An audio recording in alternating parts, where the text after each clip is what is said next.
Okay, we were talking about F. Scott Fitzgerald and Yes. the books you read. Yes. Um, I had been reading in English, the classic literature and so on. And suddenly I came upon in the college bookshop the stories of F. Scott Fitzgerald. Of course, I knew his name. He had been out of print for many, many years. And here were some of these famous short stories, The Diamond as Big as the Ritz, and I was just enchanted by them. And then The Great Gatsby, which knocked me out, and I think Tender as the Night. Tender as the Night was a little difficult for me. I didn't really quite grasp what the emotional relationships that were going on. But I thought Fitzgerald was just great. Then Scribner's published a paperback of a couple of Hemingway stories, the Nick Adams stories by Hemingway. And I was really knocked out. I had not ever read them. And this was a great reading experience. Now, that didn't cause me to think I will now be a writer like these masters. It didn't even occur to me. But I was really taken by it. And I thought, I would love to have these writers being taught as well as the classic writers of the past. But those days and nights when I read those stories made college interesting. So were those required reading, or you read those on No, your they own? were not required reading. What were the kinds of things that were required? I think Henry James was required, who bored me to death. I really had trouble with Mr. James. And let's see, Ford Madox Ford, a lot of the name, John Dos Passos, a lot of the names of that type, I found them interesting, but I wasn't compelled. D.H. Lawrence, I wasn't really compelled. I understood why they were great. I knew that was the nature of those courses, was to lay that out for you and to get into why they were great, why they were classics. Okay, let me get you back to, we were talking about the Daily News. Yes. What were your duties and how long were you there? I became a general assignment reporter and went out on anything that happened, anything that came up. I was particularly pleased about the political assignments. The political reporter for the Los Angeles Daily News was a wonderful man named Les Claypool. And on occasion, Les would be ill, and he would call in and say, I can't cover this press conference today. I've got the flu or whatever. And he would say, why don't you send Del? So I went to some political press conferences, and they were important. And I thought, that's very good. I went to one particularly, the governor of New York, Averell Harriman, was running for the Democratic presidential nomination in 48. And, excuse me, it may have been 52. I'm sorry, I'll have to adjust those dates. But he was having a press conference at the old Ambassador Hotel on Wilshire Boulevard. So I went there, the whole press was there. And I walked in the door, and he gave me kind of a strange look because I was the youngest there, and I really did look very young in those days. And questions were asked. I asked one or two, others asked them, and he answered them, and he was getting more and more irritated. And finally he exploded, and he just said, what is it with you people on the West Coast? Don't you read what's happening in the world? Don't you read the New York Times? Don't you read the Washington papers? Those questions were asked of me a month ago, and I responded. What do you want to have that now for? So I put that in the story, that he was very, very upset. So those were the press conferences and the stories that I enjoyed because they seemed to be vital and they seemed to be important. Any television there, or just? Yes, there was television there. Yeah, and it was live, but essentially it was matter-of-fact coverage. It was just here's a candidate, cover him. And so how did you end up breaking into television? Television was growing fast, was developing fast. I became quite fascinated with the fictional work that was done. The show, we saw them here on the West Coast on kinescopes, which were very rough to look at. They were shot on the cathode tube, you know, and they were just copies of what was being done live. So they were In New York. in New York. And so the New York shows intrigued me, Philco Playhouse and Kraft Playhouse, and Studio One started in '48.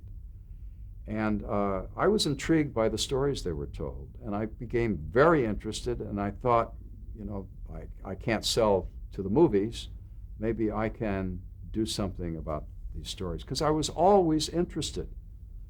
I wrote a number of them, and didn't work, didn't sell.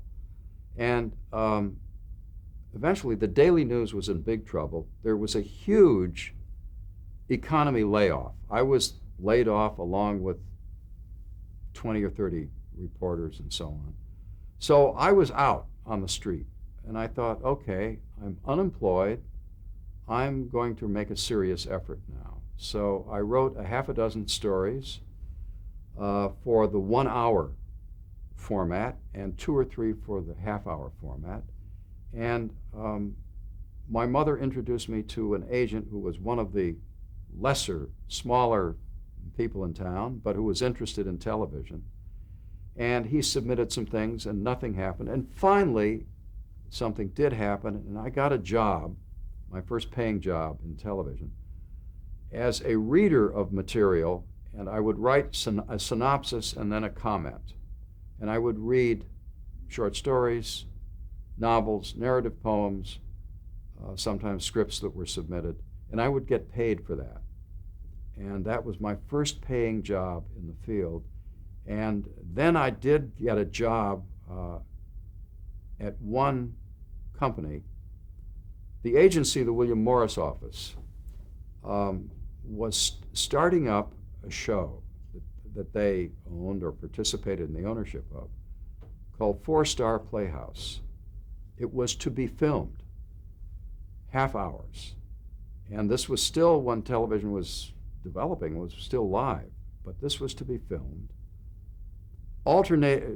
New play each week, an anthology, and alternating with stars that they represented: Charles Boyer, Dick Powell, Ida Lupino, and David Niven. And these 4 stars were kind of at the other end of their careers at the time. They'd been huge stars in movies. They were still available to make films, but this was a way that the Morris office had of developing a show and using their stars. So I began as a reader for them, for the stars, reading material and making comments and recommending or Where not. was that very first job before 4 Star Playhouse? Who did did you work for? I read for various people. I was known as they called them outside readers. You were not hired by the studio. So you were freelance. Freelance. And which studio? Well, I freelanced for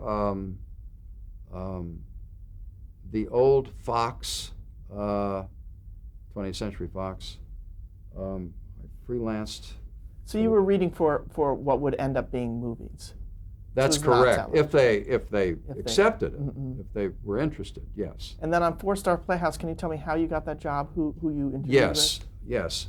My mother, who was still working in those days, introduced me to a producer, a man named Warren Lewis, who was about to make some film television shows, not 4 Star Playhouse. So he interviewed me, and I showed him some stories. Nothing happened. And then he got the job to produce 4 Star Playhouse. So that was the first time, the time that my easy access to the business actually worked. And so I did this reading of material for 4 Star Playhouse. Meanwhile, at the same time, live television was still growing. It was still developing. What were some of the things that they were doing on 4 Star Playhouse? They were half-hour stories, and they were stories tailored for the stars. They were of all types. One was a classic, a Lord Galsworthy story. Most of them were contemporary. They were of all natures. Ida Lupino played in a couple of them that were women in jeopardy stories. David Niven played in a couple that were very contemporary corporate settings.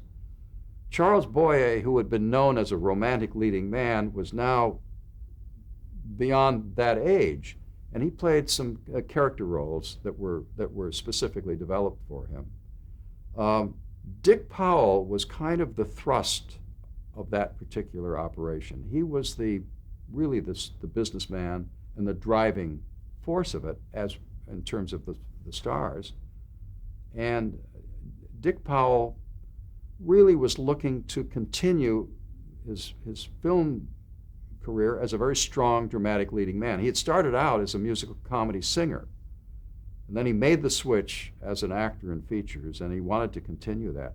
So the stories came from all sources, and there was no one request, get this story for this person, or that story for that person. Did you ever appear on the set, officially or unofficially? Only once or twice. Mm-hmm. The official story editor of that series was a man named Coles Trapnell, who later went out to Universal as their studio story editor. He was a very brilliant guy who really had his fix on everything what the stars needed. A man named Gordon Oliver was the nominal producer.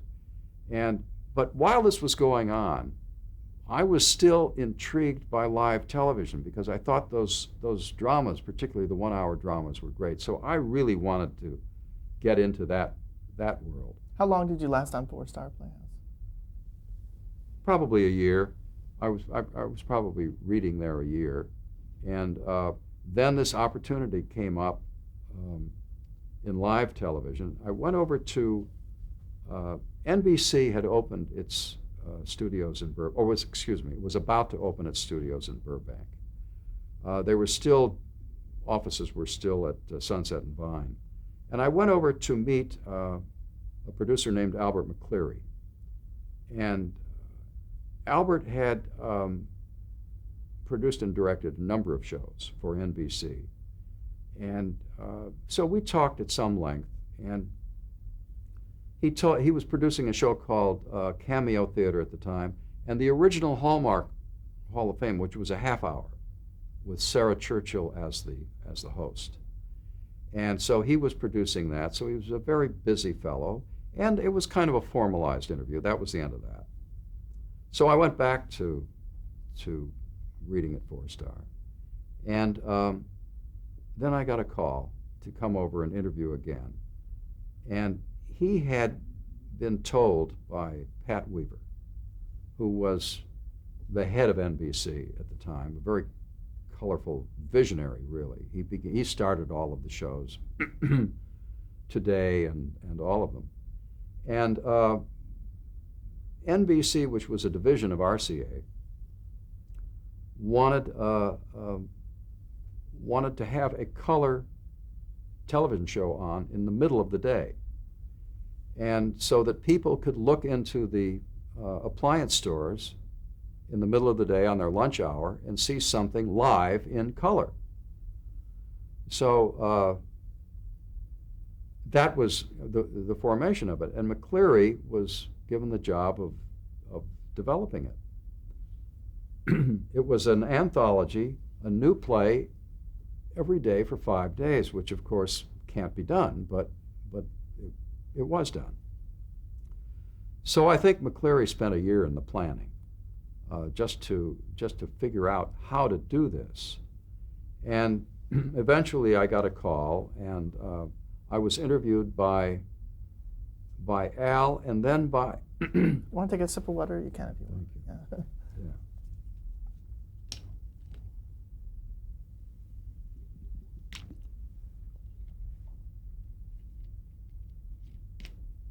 I was interviewed by Al McCleary, and then by Peter Kortner, who had gone to work for him as the principal.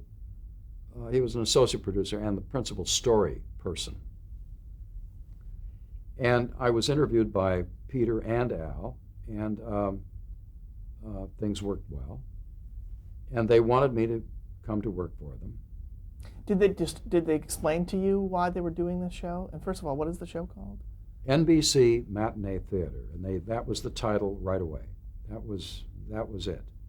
It was a matinee, midday, and they wanted to give it the distinction of calling it a theater, and the corporate logo wanted to be there. So that was it right away, right from the beginning.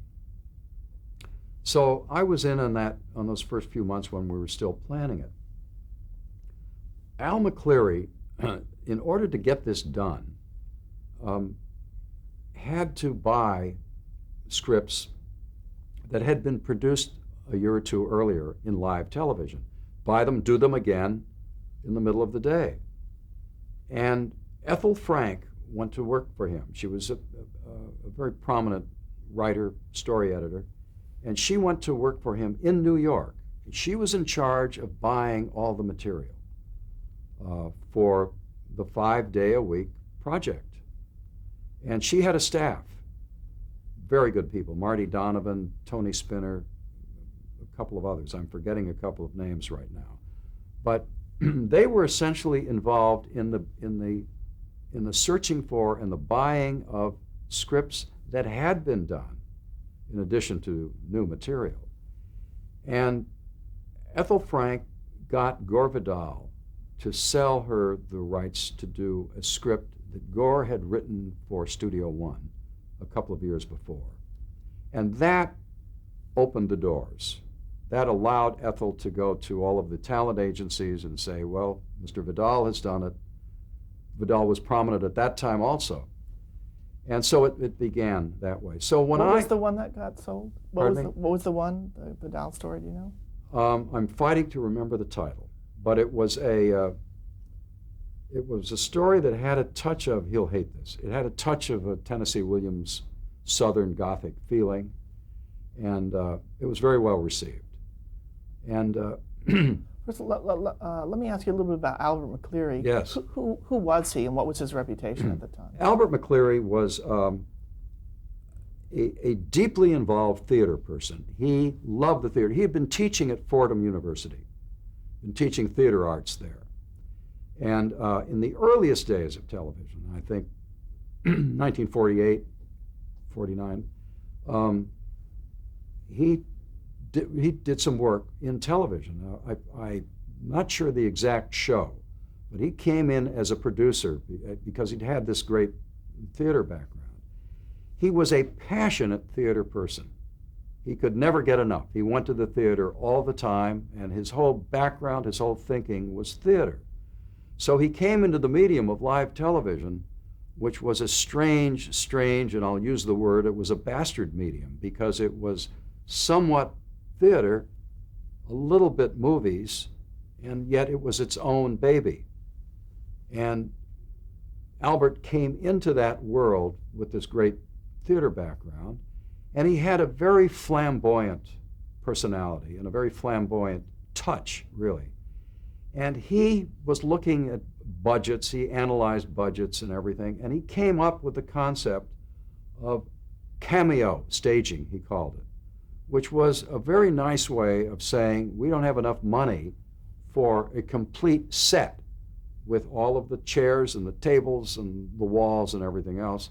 So we will do suggestive staging. There will be a table over here and a piece of a wall over here. It will be like, and he kept referring to this, Shakespeare's Globe Theatre, which was an outdoor theater in London, but which was simply a stage, a thrust stage. They'd have a few plants. And in the famous Shakespearean play Henry V, the narrative voice comes out and addresses the audience. And he says, my language, not Shakespeare's, picture, if you will, the battlefields of France. Picture, if you will, the court of Henry, and so on. And that's what, they had a few pieces around the stage. And Albert used to refer to that all the time. It's the audience's imagination which we have to invoke. Would he quote that specific passage? Oh, he would quote it a lot. He would quote that a lot. And so anybody that went to work in any capacity for Al McCleary knew about cameo staging. Al's credit on the screen on any live show that he did was devised and produced by Albert McCleary, or on occasion devised and directed by Albert McCleary. Devised meant that he felt that he had devised this way of staging. In other words, don't use literal sets, you use suggested pieces. And the actors and the actors' faces would be up front and so on. And we used to kid him a lot, and you're also saving a lot of money, Al, which was really, I think, probably what got this started. But he did devise this staging. So he was a prominent figure when he was entrusted with matinee theater. Yes, he was. He was not. Yes, he was prominent. He was prominent. He was he was known. He was known. This was considered a big deal, a big show. This was considered a big show, a huge expenditure of money. It was very costly to do it. 5 shows a week, and they were 1 hour. And they had to be done here on the coast in Los Angeles with the story department in New York. So the staging was done here, and the staging was done at the then new NBC studios in Burbank. It was all new, all fresh, everything, all of the mechanics of staging and so on. This was NBC's pride. It was a little bit after CBS's pride, which opened in 1950 or 51 at Beverly and Fairfax. The plant is still there. So the 2 huge networks moved here to do their live work. And so it was an enormous cost, and How was the show going to use color? I mean, they knew they were showing off color. Was there a specific way that they were going to go about doing it? Well, there was no program. In other words, stories were not selected because they might lend themselves to color. They were selected for the story content. But essentially, the color, they were RCA's color cameras.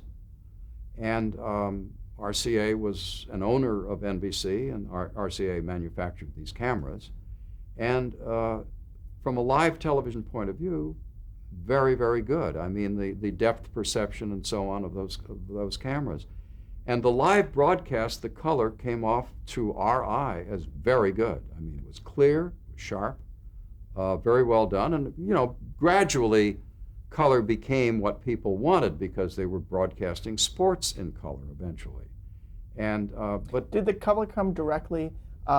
Did it look exactly like what it would look like live, or did they have to cheat it in some way? I think it was cheated in some way. I think that there were color corrections that were made in order to send the material, to broadcast it. I think from an engineering point of view, I believe that color corrections had to be made. So were there tests made before you went on air? Oh yes. Did you do practice runs? Yes, exactly. There were practice runs, and they had color guides, and they had all of their technicians here, all of their engineers, definitely. And of course, it was a question of, well, how many people have color sets at home? Hardly any. So this was an extraordinary marketing move, so that you could go to your appliance store and you could look, and people did look. And it was here on the West Coast, people were used to seeing murky kinescopes from the East on the live shows. And so this was quite exciting. Here it is, color. It's like you go to a Technicolor movie. Here it is. So obviously matinee theater began to sell color television sets. Did you film any for safety in case something went wrong? No. Now this was really before the advent and the use of tape. And tape was essentially, CBS was deeply involved in a company called Ampex, which was the manufacturer of tape. And so this was really before tape was really in use as a means of recording shows and playing them again. So, but not even on film? Not even. When films were shown, that's a good question. When films were shown, they were, I can't remember how they were originally broadcast. Later on, films were put on tape before they were broadcast.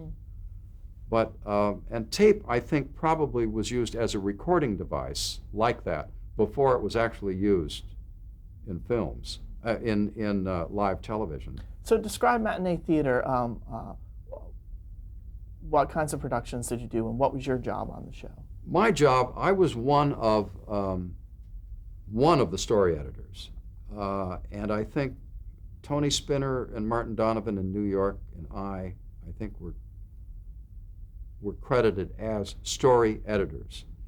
And my job here on the West Coast, which was painfully difficult because we had a built-in problem for NBC matinee theater.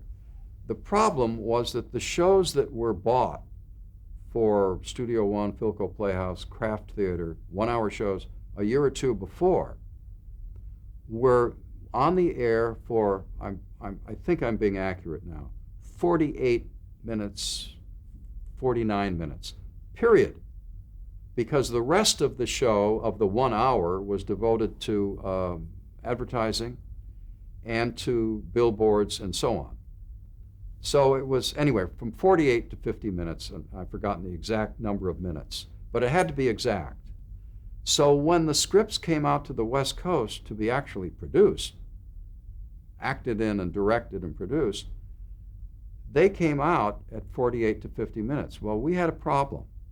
A very nice man, a very appealing man named John Conte, an actor, who had just done a marvelous job as an actor in The Man with the Golden Arm with Sinatra. And he was signed by NBC to be the host of NBC Matinee Theater.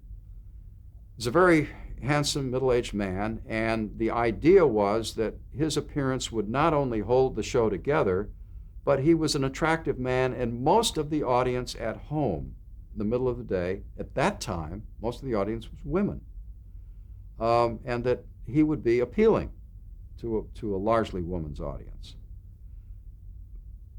John Conte had to have things to say to introduce the program, so we wrote for him. And he was on a total of, in the course of the 1 hour, possibly 5 to 6 minutes. One of the people on the West Coast, Norman Jacob, was assigned to write the material, the introductory material for John Conte, who would introduce the content of the story you were about to see, talk a little about the actors, the cast, because sometimes we frequently use name actors, and would be the host and would get us into it. And then at the act curtains, he would come on again, and very briefly, and so on. His time on camera was 5 to 6 minutes. Well, you had to subtract that from the time of the original on-air dramatic show. So if it was 50 minutes originally on Studio One, then it could be 45 or 44 minutes on matinee theater, which meant a good deal of cutting. It was very difficult to do it because in television, you couldn't go beyond that stopwatch time. In features, if you were 2 or 3 minutes long or short, who cares? You're sitting in the theater, it doesn't matter. But that was a major, major problem. They tried to... We're going to stop right there. That's the end of our tape.